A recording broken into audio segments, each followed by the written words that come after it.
So let's put the big business hat on for a minute. I mean, you and I have been talking sort of geek to geek almost, but if you dolly back and sort of put on your corporate VP, Best Buy, big business type guy hat on, are there some things about broadband that we should know about that are important to you from that standpoint? You kind of touched on it a little, and I'll feed you with it, you know, sort of the telecommuting, work anywhere kind of thing. Is there anything else from this sort of big generator of jobs, big corporation perspective that we should hear about? Well, I don't know. I mean, I could be wrong, but increasingly, I don't even keep files on my laptop anymore. I'm cloud computing. So really, the biggest pipe needs to go to my data center, not necessarily to my home. You know, now I'd like more movies and video.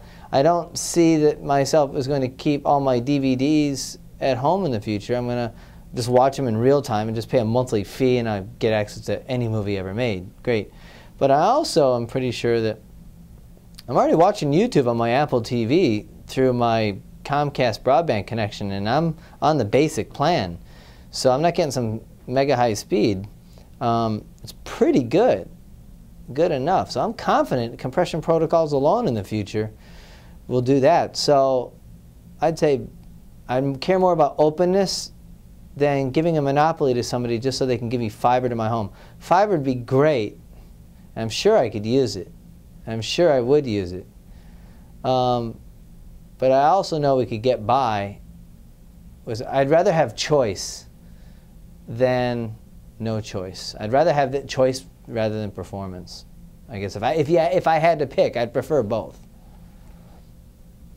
Fair enough. Because okay. I think these devices are going to get more efficient at pushing more through less.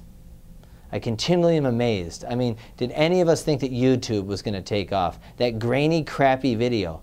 But, you know, they're still not pushing high quality. They have like a high definition YouTube. And we haven't had any change in broadband policy in this country. And yet, I'm already getting some pretty good videos. So, you know, that tells me that I guess I'd rather have choice and speed to market of ideas than anything that slows down. I think it gets dangerous at some point because we're at the mercy of a company who can't change, because Clayton Christensen's book, The Innovator's Dilemma, over and over tells us about, you know, that companies fail by doing everything right. Cool. All right. So now we'll get down to a couple of kind of detailed questions. One of the things that's sort of a big deal these days on the internet is sort of the whole security, reliability, but mostly security facet. I imagine a lot of your geeks see this. Somebody gets into somebody's computer, plants a Trojan, puts the virus on, turns it into a bot, off it goes. Is there anything from a policy standpoint that we should think about in that regard? No, because that's really at the application layer. You know, I mean, that's, you